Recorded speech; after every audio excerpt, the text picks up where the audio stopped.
I didn't tell you my second part of my definition. So I've got two parts. So I thought you have four parts. So here's the four parts. Number one, one's internal values aligning with their external actions while they are true to themselves.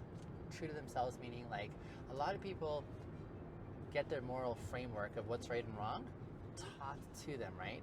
And they're like, this is what's right and wrong from like parents or school or teachers or all these external factors. But at some point, I think all of us come to a point where we're like, here's what I've been taught, but I'm not sure if I agree with this. If I were to choose my own value system based on my experiences, here's what I would choose. So being true to yourself is really important, and knowing what you subscribe to and why you subscribe to it is important, while respecting others' perspectives even when they differ. I like that. Because it's not the same size fits all in my perspective. I agree with you. Yeah. Okay, cool. I want to do another one. You want to do it? Okay. I want to do 13. 13. You're having fun with this. Okay, these are all featuring integrity because that's kind of the core. So 13 says, okay. So Hallie, can integrity be compromised for the sake of maintaining harmony?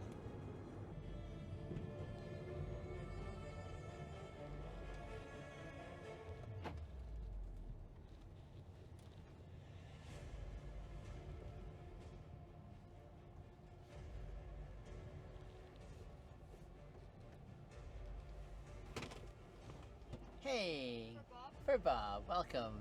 It's my weird email address. Is that what it is? Yeah, my I was name's like- Hallie. Hallie. I got kicked out of my other email address, so I made a new one, and it's bobross@gmail.com. Okay. So there's this. Well, Hallie, aka Bob, nice to meet you. Nice to meet you.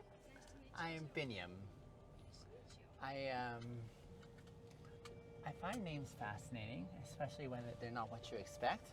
Really? For example, I met one time not too long ago. I met a male Jessica. Really? Yeah, seriously. I'm like, okay, I guess that works. Do I go right here? Is this how I get out? Because it says wrong way here. One-way traffic. Go Yeah. for it. My name is Binyam. Binyam? Yes. Nice to meet you. Nice to meet you as well. Hallie, like Hailey. Is that how you do it? Hallie. Oh, there we go. Cool. Haley a lot. Oh, Hallie though. What's the writing you have on there? Oh, here. This is the game I play with my riders if they're game. Let's see. We got 13 good minutes. Are you game?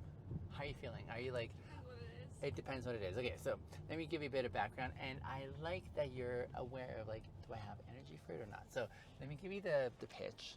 Okay. And then if you're like, I totally understand and I want to honor that too. So one of the themes I focus on specifically in my personal Please context... use your seatbelt for your safety. It's from me and you. One of the things I focus on, because it's a really important thing for me in my life at this present season, because I didn't have it for a long time, is integrity. And I love expanding the conversation. I like gaining insights. I like sharing online like my perspectives. I like making it more accessible for many who are where I once was, because I wanted to understand it and experience it, but I didn't have models or people who could walk me through it, right? So here I have like a list of questions from 1 to 20. I've got a whole bunch of pages like this that I've come up with in my thoughts and preparation. And so basically what I do is I get my riders, if they're game, to choose between 1 and 20. I have no idea what you're going to choose. I read the question, and then we sort of banter about some ideas based on what's... No. Yeah? Okay. Choose me a number between 1 and 20, dear. 17. 17, okay. 17 reads, is it better to be strict with one's definition of integrity or flexible? What's your definition of integrity? That's a great place to start. I love it. Do you want me to tell mine or do you want to try first? No, you can tell me. Okay. So I'll tell you mine. And I like that it's just my version of it. I love hearing people's versions. So for me, I would say the way I understand integrity is when your internal values that you subscribe to in life align with your external actions. When those two come together, then you're in integrity. In contrast with where I once used to be, where I had internal values, I'm like, this is really important, but I was not doing it. which is like hypocrisy, right? Yeah. In a Is that sense. like a religious thing for you? It's not a religious thing. I think cool. it's even outside of religion. I mean, religion may want to claim quite a significant part, but I think at the very core, in our common experience as humans, there's this sense that we know when we're in the right place, doing the right thing, and we know what it feels like when we're not in that zone, regardless of. What was your question again? Yeah. So the question is it better to be strict with one's definition of what integrity is? Like, is it a one size fits all that everyone has to like align with, or is it kind of flexible and people are like, hey, here's what it means to me, and here's how I sort of operate based on my understanding of it? I think it's different for different people. Yeah. Yeah. I don't know exactly how I define integrity, but yeah. And it's probably, I imagine there are many who kind of approach it saying, I've heard the word, but I've never really like put my finger on it and said, here's what it means or how I feel into it, right? So yeah, no, I appreciate that you're like, oh, I'm not sure where I sit on this one here. So you're saying you like the approach of flexibility because it depends on where a person's background is. I think so. I didn't tell you my second part of my definition. So I've got two parts. So it's actually 4 parts. So here's the 4 parts. Number 1, one's internal values aligning with their external actions while they are true to themselves. True to themselves meaning like a lot of people get their moral framework of what's right and wrong taught to them, right? And they're like, this is what's right and wrong from like parents or school or teachers or all these external factors. But at some point, I think all of us come to a point where we're like, here's what I've been taught, but I'm not sure if I agree with this. If I were to choose my own value system based on my experiences, here's what I would choose. So being true to yourself is really important, and knowing what you subscribe to and why you subscribe to it is important, while respecting others' perspectives even when they differ. I like that. Because it's not the same size fits all in my perspective. I agree with you. Yeah. Okay, cool. I'll do another one. You want to do it? Okay. I want to do 13. 13. You're having fun with this. Okay, these are all featuring integrity because that's kind of the core of. So 13 says, oh, okay. So Hallie, can integrity be compromised for the sake of maintaining harmony? I would say no. Tell me more. And the reason I say no is because I feel like there can't be harmony if one isn't in aligning their values and beliefs You're good. with Oh, their external actions. that's really good. Okay, so then that begs another question. That would be fake harmony. That would be discord, wouldn't it? Yeah. That would be like not alignment, misalignment, malalignment. I don't know what. Yeah, no, that's a really insightful answer. I love it. How old are you, if I may? 21. You look very young. I get that a lot. How old do you think I am? I don't like that game. What's that? Oh, you don't like that? I abstain. How old are you? I'm 44. Oh, really? Cool. Yeah. So no, well explained. You're in. Yeah. Look at this. You're like, I've never really thought about it, but here you are, like already catching the nuances. I agree with your answer. But now here's the follow-up to that answer that I would like to ask you. Is integrity primarily for others or for oneself? Like, what's the priority sequence there? I think that if you are trying to match your values with your actions for like someone other than yourself, Yeah. then you're no longer in integrity because you're not honoring yourself or your values. You would be doing it for other people. I like your answers. You're a really keen thinker. Well done. I like it. I'm an English major. Are you? I kind of have to think insightfully. You have to focus on words and their sequence. Yep. That was my final degree. Really? We're an English. major. I was an English major and I also did philosophy. Now here's the thing I loved about that combination, Hallie. Yeah. And I didn't plan it this way, but like in hindsight, I think it works really well. So most in this culture, I think, struggle with communication. Oftentimes you'll hear people saying, "Ooh, there's something I want to say," but they don't know how to like string the words together. They don't know how to express. They struggle with access to like formulating this.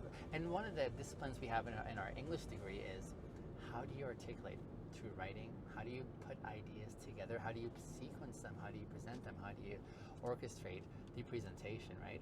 How do you make it worthwhile listening to? How do you express creativity in the way that you're communicating so that it captures attention? Like so many beautiful things. Yeah. Now, on the other side with philosophy to me at the very core is like, it's like math with ideas. Basically saying, if you put these ideas together, does it really come out to this conclusion, in essence? And I think all of us are trying to do that, to try and make sense of the world around us. And so imagine one of the most accomplished philosophers who is brilliant at, analyzing ideas, but imagine they don't have the skill of communicating. They have all this brilliance, but they're kind of stunted, right? Imagine one who has access to language, but they don't know how to assess ideas. So they don't know how to orchestrate and make it do their thing. But imagine the two coming together where you're thinking ideas, but now you're also utilizing whatever context or language you're using. For us, it's English. And we're almost like making it like our tool to be able to like accomplish what's in here through what comes out here to hopefully get in someone else's mind in a similar fashion, right? That's a powerful magical trick, don't you think? Yeah. Do you like reading and writing? I love it. Now, I don't write personally, like I don't keep a journal or whatever, but I do a lot of mulching of ideas in my mind.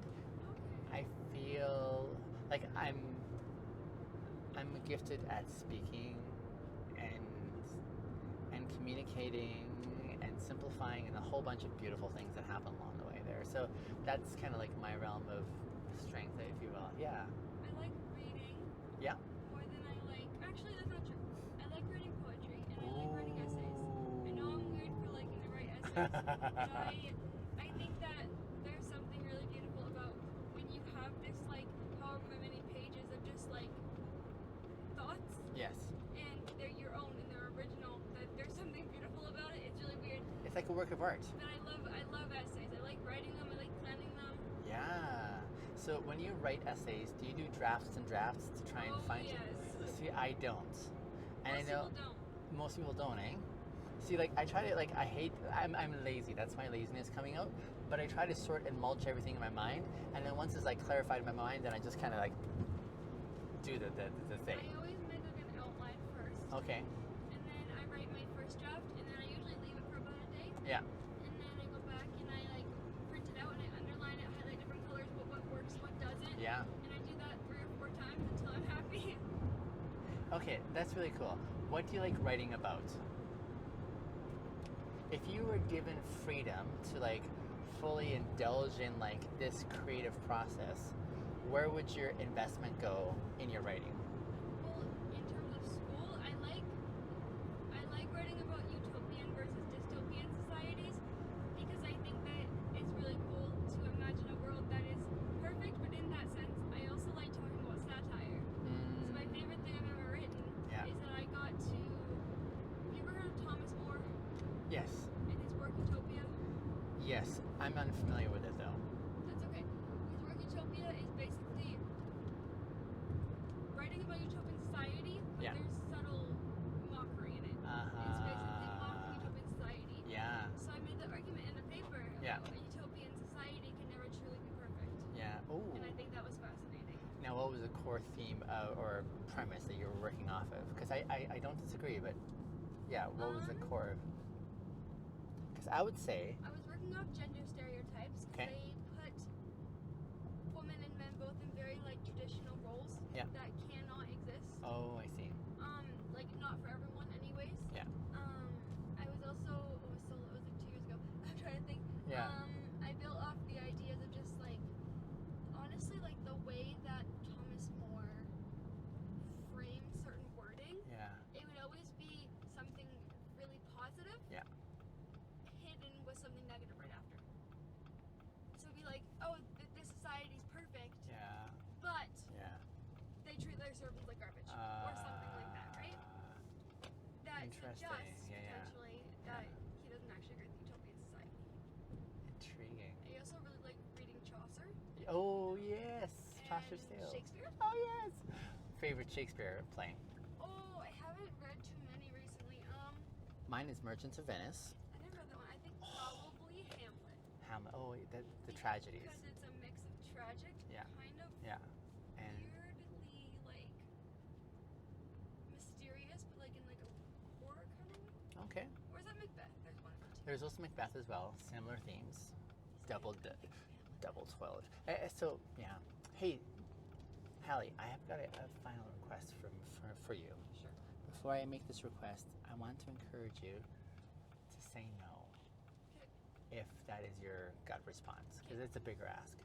One of the things that I love in the context of what I do is I love sharing a lot of the conversations and experiences that could probably help a lot of people in my community online. If you're open to it, I would love to be able to share our conversation with my audience Where? on YouTube, TikTok, Instagram. That's why I was saying it's a big ask because not everyone. If you want to, then sure. It means that you'll be on the internet. Like the privacy thing is the primary concern in why I'm saying. Yeah, that's fine. You're all right with that? Yeah. Okay, I would be thrilled just because again, one of the things I really enjoy is being able to inspire others, especially. As long as maybe just don't like share my name or something, but other than that. Share your name. So I have said your name a few times. Oh, that's true actually, so that's fine then. Are you sure? Yes. And no answer is also totally cool. Oh no, I'm fine with it. You're fine with it. I guess I didn't say my last name, so it doesn't matter. You didn't. No. No, it's all good. Thanks, Bob. You're welcome. I'm so thrilled to meet you, dear. Bye, you too. I hope to see you again sometime. Thanks for the conversation. You're welcome. Have a good one. You too, Hallie.